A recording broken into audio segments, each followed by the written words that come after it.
Hola, muy buenos días. A continuación vamos a hablar sobre las enfermedades de transmisión sexual que se pueden presentar en adolescentes. Esta materia es la de enfermería del adolescente. Somos alumnos de la Universidad Autónoma de Campeche, perteneciendo a la Facultad de Enfermería. Somos del quinto semestre, grupo D. Los integrantes de este equipo son Carballo Pérez Yuridia, Moreno Ordaz Yaspet, Prieto Cobos Rodrigo y su servidora Ewan Hernández Jennifer.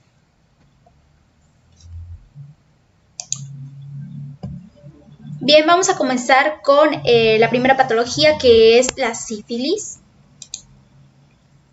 Bueno, primero que nada, ¿qué es la sífilis y cómo esto se va a manifestar en lo que es el cuerpo humano? ¿Sí? Esto va a ser una infección sistémica de evolución crónica. Va a estar ocasionada por el Treponema pallidum, que se va a caracterizar por lesiones cutáneo-mucosas. Bueno, este Treponema pallidum es una espiroqueta de crecimiento intracelular que va a tener un periodo de incubación de 2 a 4 semanas hasta los 3 meses, ¿sí? Este agente, pues, es precisamente del ser humano, el ser humano va a ser el único huésped de este agente. Y bueno, es un agente que muere rápidamente, no resiste a la desecación y bueno, es susceptible a la mayoría de lo que son los desinfectantes y muy sensible a lo que es el fármaco de la penicilina. Bueno, ¿cómo este va a entrar, ¿no? A repercutir en lo que es en el organismo del humano?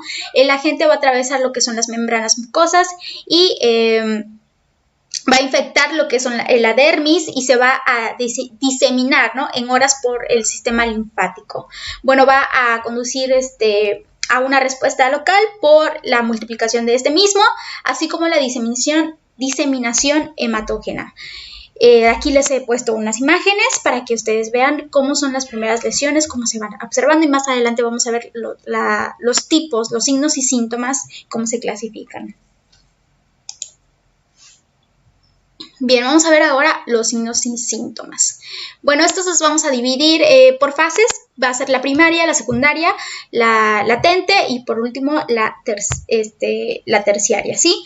Cuando vemos una fase primaria, se van a observar pápulas induradas, es decir, no van a ser duritas y van a formar úlceras simples indoloras, ¿sí? Va a tener un fondo limpio y las vamos a poder observar en lo que son los genitales, el recto, la boca e incluso los labios, ¿sí? La duración de estas lesiones va a ser de 3 a 12 semanas y bueno, puede que exista alguna adenomegalia regional. También, bueno, vamos a pasar a lo que es la fase secundaria, que esta se va a manifestar alrededor de las 6 a 24 semanas, ¿sí? Las lesiones van a ser pápulas localizadas o generalizadas rojizas, ¿sí? Con más o menos de 0.5 centímetros de diámetro en sitios de flexión, en plantas de los pies, en recto, boca, en las narinas y bueno, van a presentarse pápulas escamosas y foliculares. También les he puesto una imagen ahí para que puedan observar. Vamos a pasar a lo que es la fase latente. En esta fase, si no hay tratamiento, bueno, más o menos se va a observar dentro de unas 4 o 12 semanas. Si no hay un tratamiento, pues no se va a ver ya las lesiones como tal. También esta fase latente se va a dividir en fase latente temprana y fase latente tardía. La temprana va a corresponder a un tiempo menor de 4 años y la tardía a un tiempo aproximado un poco más de 4 años. Vamos a pasar a lo que es la fase terciaria. Ok, en esta fase terciaria, si las fases anteriores no han sido tratadas, bueno, se van a desarrollar, pueden llegar a desarrollar gomas. Aquí les he puesto una imagen de cómo es una goma. Aquí está. Vemos una lesión mucho más grande puede llevar a una neurosífilis o una sífilis cardiovascular, ¿sí? Bueno, lo que son las lesiones de goma pueden alcanzar hasta dimensiones de aproximadamente 10 centímetros, es exageradamente grande. Ok, seguimos. Pasamos al diagnóstico. ¿Cómo nosotros podemos diagnosticar la presencia de este agente de sífilis? Ok, se puede por medio de una microscopía de campo oscuro. Esto pues se puede realizar a partir de un raspado suave de la lesión o punción de alguna de esta adenopatía. Y bueno, las pruebas no treponémicas son a partir de la búsqueda de presencia de anticuerpos reaginas. Estos anticuerpos nos van a indicar si existe esta espiroqueta, como les había mencionado, de la sífilis. Bueno, seguimos. También pruebas treponémicas, que se va a realizar una prueba que se llama FTA-ABS, ¿sí? Aquí, bueno, los anticuerpos no específicos de lo que es el suero del enfermo son absorbidos por los antígenos del treponema, ¿sí? De los treponemas no patógenos. También otro está el test de hemaglutinación. Les he puesto aquí una imagen, más o menos cómo se coloca ahí. Sí, y al momento de realizar lo que es la prueba, pasan unos 8 días. Bueno, esta prueba da positiva a los 8 días de presentarse alguna lesión. Entonces, hay que esperar ese lapso de tiempo. Igual, por último, es necesario, yo creo importante mencionarles que en recién nacidos de adolescentes que pues pueden tener esta enfermedad o son sospecha de tener esta enfermedad, también se realizan estas pruebas, ¿sí? Para su tratamiento previo y oportuno. Ok, vamos a pasar a lo que son el tratamiento de la sífilis. Bueno, en caso de sífilis primaria, secundaria y latente temprana, se puede administrar penicilina benzatínica. Viene en su presentación comercial como Benzetacil, ¿sí? Y esto se van a administrar 2.4 millones de unidades por vía intramuscular. Esta se va a dividir la dosis en sitios separados. Y bueno, estos solo se van a aplicar una vez, ¿sí? En caso de alergia, de que la persona no pueda tolerar este fármaco, se le va a administrar eritromicina. Su presentación comercial se llama Hilozón, ¿sí? Son 500 miligramos por vía oral cada 6 horas por 14 días. También tenemos a lo que es la ceftriaxona, que en su nombre comercial es la cefaxona. También 250 miligramos. Bueno, este fármaco también, pero sus dosis son 250 miligramos al día, intramuscular también, por 14 días. Por otro lado está la acitromicina, que su nombre comercial va a ser la Macrocid, ¿sí? 500 miligramos vía oral cada día, o sea, cada 24 horas por 10 días. En caso de presentarse sífilis tardía, se utiliza la penicilina, 2.4 millones intramuscular cada semana, son 3 dosis en total, o el uso del eritromicina, 500 miligramos cada 6 horas por 4 semanas. Bueno, es importante que yo les mencione que si hay contacto sexual con alguna persona enferma de sífilis temprana, en lo que es alrededor de los 90 días previos, bueno, se va a indicar este tratamiento aunque su serología sea negativa, ¿ok? Bueno, sería todo mi parte. Les dejo con mis compañeros. Gracias. Yo me llamo Rodrigo Prieto Cobos y les voy a hablar acerca del tema de gonorrea. Bueno, esta enfermedad la causa una bacteria llamada Neisseria gonorrhoeae, que es un diplococo gram negativo aerobio que mide 0.8 milímetros y tienen una forma de riñón. Como podemos ver en la imagen, forman pares y los lados son planos, eh, pues son igual adyacentes. Son pequeñas colonias que llegan a tener una incubación entre 2 y 7 días. Se caracteriza esta enfermedad por un flujo amarillo, purulento y disuria. La gonorrea da mayormente en varones, pero tiene una prevalencia mayor en el sexo femenino. Bueno, estos microorganismos mueren con mayor rapidez a causa de desecación por la luz, el sol, el calor húmedo y muchas desinfecciones también. Este llega a atacar inicialmente las células del epitelio columnar o de transición hasta la penetración y desarrollo en el interior de las mismas. Finalmente se llega a presentar la destrucción del epitelio infectado.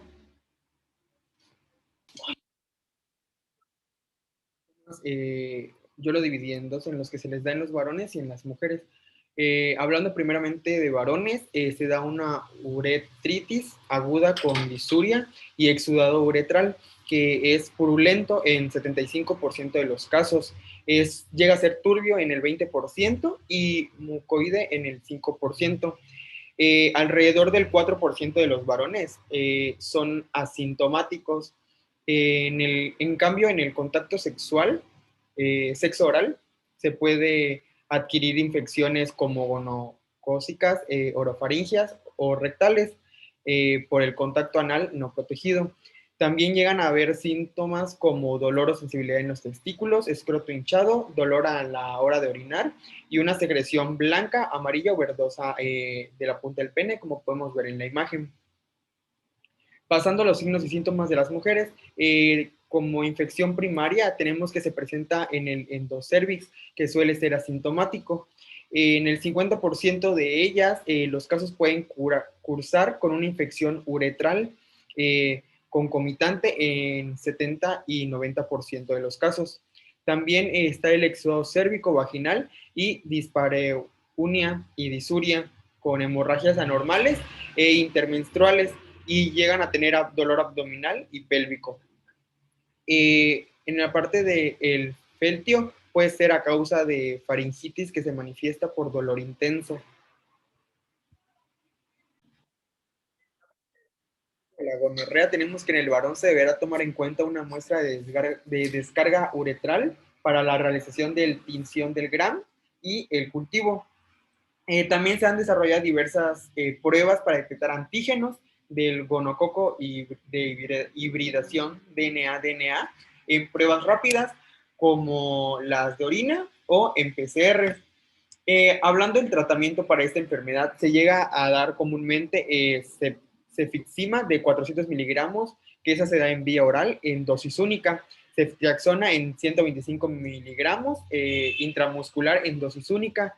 Cefotaxima en 500 miligramos intramuscular en dosis única, acitromicina en 1 gramo vía oral en dosis única y ciprofloxacino de 500 miligramos vía oral como dosis única.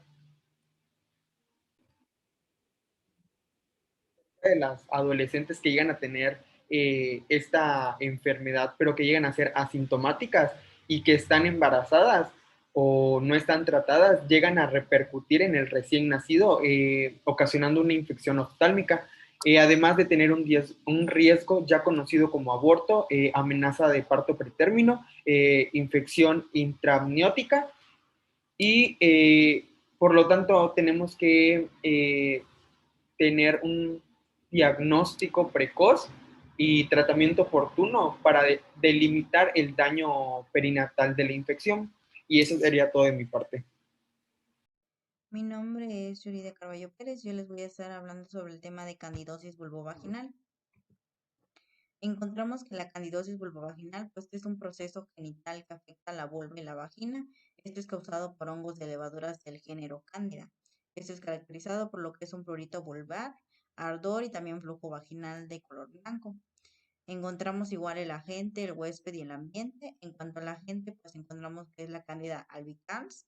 Esta es la causa del 85 a un 90% de los casos. Ya también existen lo que son más de 200 especies del género, siendo las más frecuentes en infecciones ginecológicas.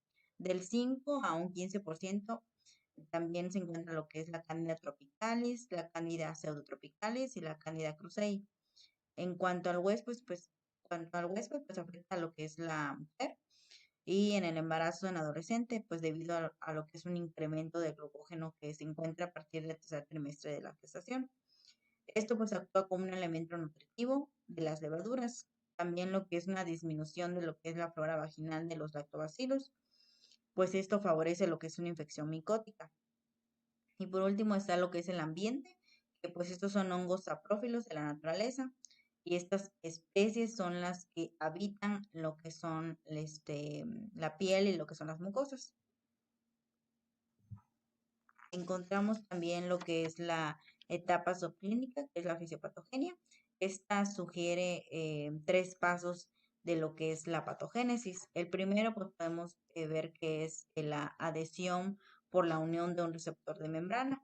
Esta membrana se asocia con una proteína transmembranal de lo que es el hongo. Después es necesaria lo que es una germinación previa de las esporas y del desarrollo de pseudomicelios.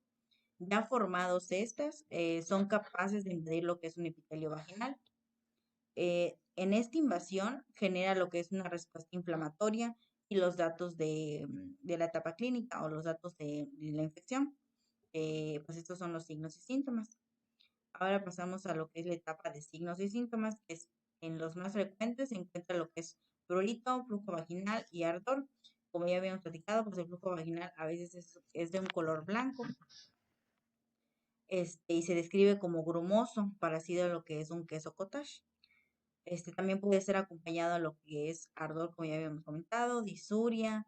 En la exploración física encontramos lo que podría ser eritema, inflamación de los labios, de la vulva, y pues en ocasiones también huellas de rascado o excoriaciones. Bueno, pues estos síntomas son exacerbados en la semana previa al comienzo de la menstruación. Y con mejoría también lo que es al comienzo de la misma o durante los primeros 14 o 15 días de lo que es el ciclo menstrual. En el diagnóstico, pues encontramos lo que es, se debe interrogar a lo que es la paciente, debemos hacer una exploración física y también se deben hacer exámenes de laboratorios. Se hace un examen del exudado vaginal. Ahí podemos observar o se puede observar lo que es una microscópica de más de 4 levaduras por campo y también de leucocitos. Si es así, pues se establece un diagnóstico de sospecha. También se hacen los cultivos de medios de Big y sauburado. Esto también se puede hacer por el hecho de agar o papa dextrosa. Esto facilita lo que es una recuperación e identificación del agente. En cuanto al tratamiento, se utiliza lo que es itraconazol, cápsulas de 200 miligramos. Esto va a ser de 1 por 3 días. Esto va a ser vía oral. El fluconazol son cápsulas de 150 miligramos, también vía oral. El miconazol se encuentra crema de 2% en 5 gramos en el aplicador intravaginal por 7 días. O también supositorios vaginales del 100 o 200 miligramos al día por 7 días. En embarazadas está contraindicado lo que es el tratamiento oral. Se pueden usar lo que son supositorios. En cuanto a la alimentación del daño, esta pues establece lo que es el tratamiento ya prescrito y también la intervención médica. Esto pues generalmente no tiene secuelas y no requiere de rehabilitación y se debe citar de 1 a 2 semanas para lo que es un control y evaluación de lo que es evaluación clínica para saber cómo se encuentra la paciente. Pues ya esto es todo de mi parte. Buenas tardes, mi nombre es Jasbet Moreno Ordaz y yo les voy a hablar sobre el síndrome de inmunodeficiencia adquirida. Esta es una infección asociada por el virus de la inmunodeficiencia humana. En esta, el adolescente afectado con el retrovirus humano o el HIV pues estará infectado para toda la vida. Inicialmente aparecen como personas asintomáticas y a veces por muchos años no se logra detectar un síntoma. Sin embargo, cuando más tiempo dure la infección, pues más probable será el daño que ésta cause en el sistema inmunitario.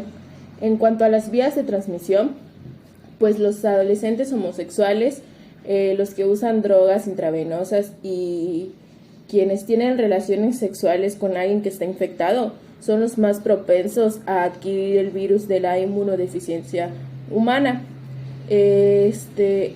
Muchos de los adolescentes todavía piensan que esta enfermedad se puede contagiar por un abrazo o por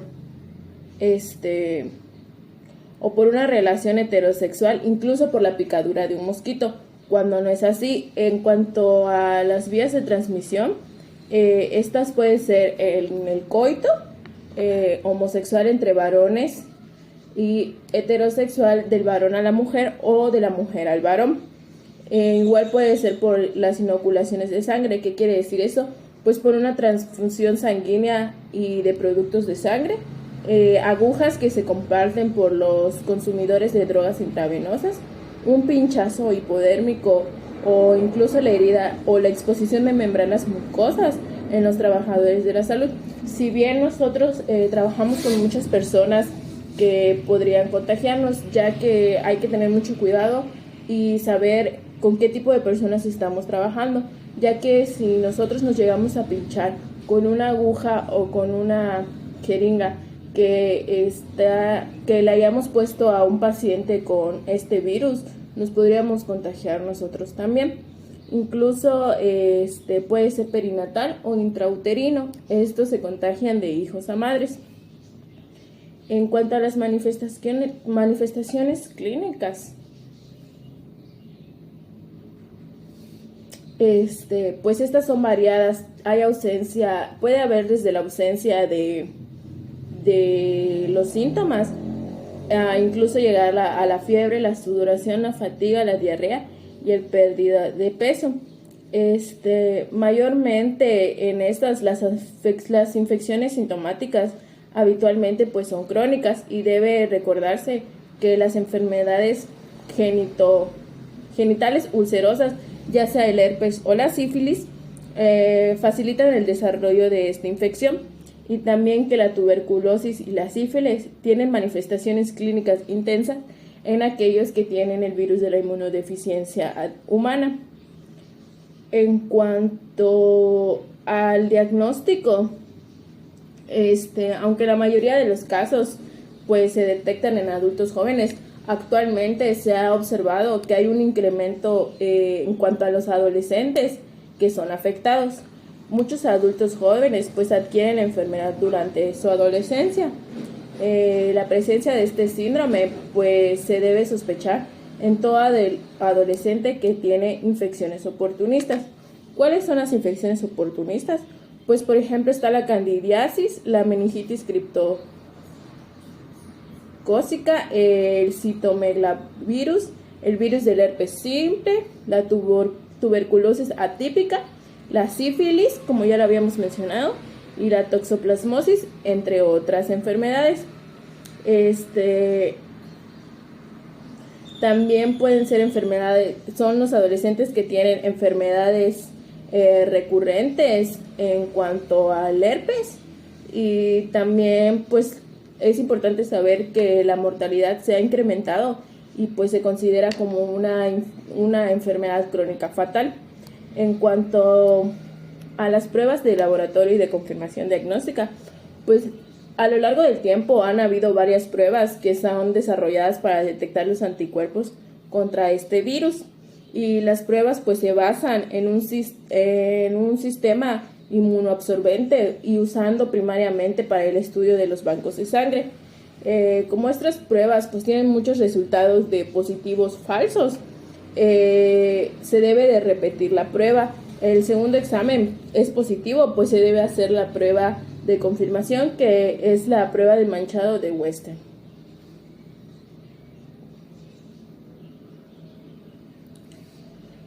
En cuanto al pronóstico, pues el pronóstico y el tratamiento, el pronóstico es grave para los adolescentes que se infectan con este virus.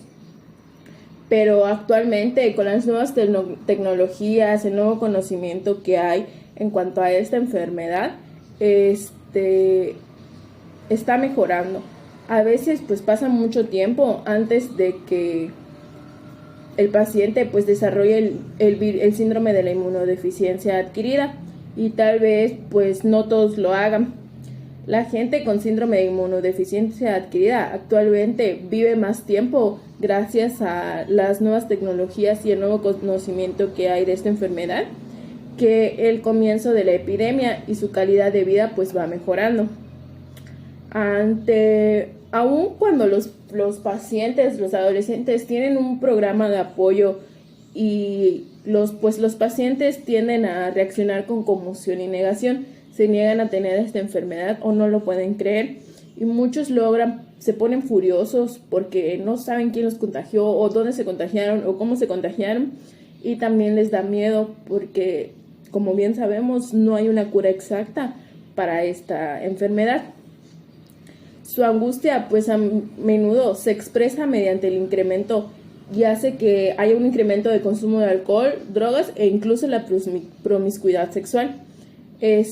Los jóvenes, cuando no tienen un sistema de apoyo, pues tienden a sufrir una depresión muy intensa que hace que haya nivel bajo de energía, pérdida de apetito que lleva a la pérdida de peso, el insomnio y aislamiento social. Incluso pueden llegar a tener ideas suicidas porque saben que actualmente la sociedad no los va a aceptar así.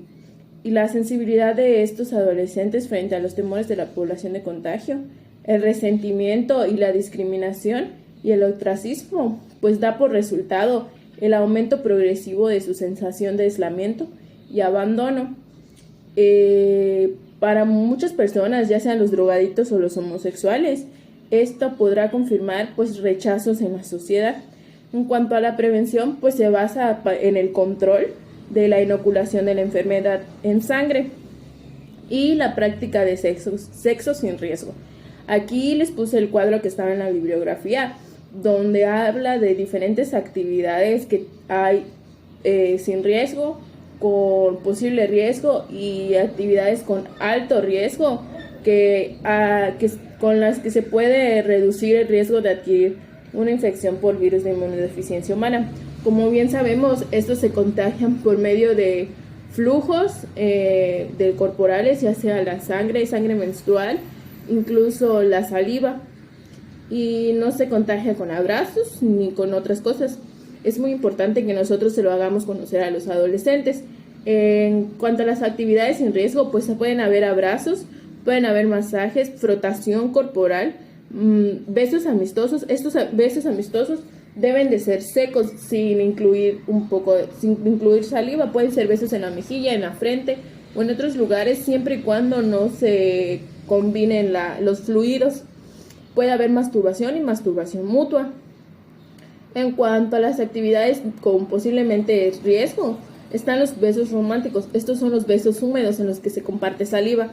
El coito vaginal o rectal con condón. Estos tienen menor riesgo a contagiarse, ya que, como bien sabemos, el condón es una barrera. El sexo oral con un varón con condón, como ya lo mencioné, pues ya ves que el condón es una barrera. Y el sexo oral en una mujer, pero esta no tiene que tener ni secreciones vaginales ni su menstruación, porque ya sabemos que se contagia por medio de secreciones. En cuanto a las actividades con alto riesgo, todo coito sin condón va a causar esta infección, siempre y cuando la otra persona esté infectada. El que tenga un varón semen en la boca, ya que son unos fluidos, el contacto bucoanal, el compartir equipo de ducha vaginal, ya sea los jabones o cualquier otro tipo de equipo de ducha, contactos con sangre, incluyendo la sangre menstrual, y, como ya habíamos mencionado, las agujas hipodérmicas, ya que si una persona está infectada y tú reutilizas esa aguja, te vas a infectar tú también. Esto sería todo por parte de mi equipo. Muchas gracias.